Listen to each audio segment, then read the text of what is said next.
2 yildan ortiq shu dard bilan yashab yurgansiz, opa, shundaymi? Ha, shu dardni. Buni davosi borligini, operatsiya bilan butunlay yo'qolishidan xabaringiz bo'lmagan. Yo'q, bo'lmagan. Qanaqa vrachlarga yurishib yurgansiz shu vaqtda? Ginekologga. Ginekologga. Dori-ukollar olib yurganmisiz? Ha.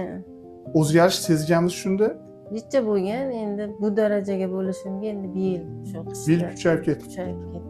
Nima shikoyat bo'ldi asosiysi? Shu aks urganda, yo'talganda.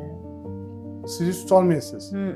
Yo'talsangiz, aks ursangiz, og'ir yo'talsangiz, siz tomib qoladi. Tomib qoladi. Bu juda qiyin bo'lsa kerak. Namoz o'qishga ham xalaqit Ha. qiladi. Mana shu bir yilgacha qiynalib Bir qoldim. qiynalib qoldingiz. Sihat klinikasi qayerdan eshitgandingiz? Mana shu Shohruxbeyni o'zimizni poliklinikaga chiqdim. Urologga uchradim. Shu bola tavsiya qildi. Shu bola aytdi sizga, sizda siz tutolmasligi, davolansiz bo'ladi deb aytdimi? Aytdi. Erkak kishilar dedi, shu ayol kishi anaqasi yo'qmi desam, yo'q dedi. Eshikka keldik, endi mana Xudoga shukr.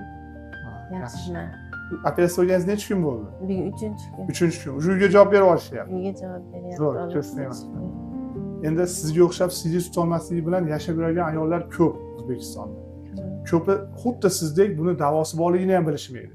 Shunaqa bemorlarga siz nima tavsiya berasiz? Buni davosi bor ekan, oson qutulish mumkin ekanmi? Qiynalmadingizmi operatsiyada? Yo'q, qiynalmadim. Tavsiya berasizmi buni? Tavsiya beraman hammaga, iloyim yaxshi bo'lib qolsin. Hech kim bunaqa dard bilan yashamasin. Yashamasin, iloyim. Yaxshi, rahmat opa, sizga iloyim Alloh shifo bergan rost bo'lsin. Aytgan. Azizlar, CD tutolmasligi ayollarda uchraydigan keyin tarqalgan narsa, ko'pchilik tortinadi, hattoki o'zini farzandlariga ham aytishmaydi.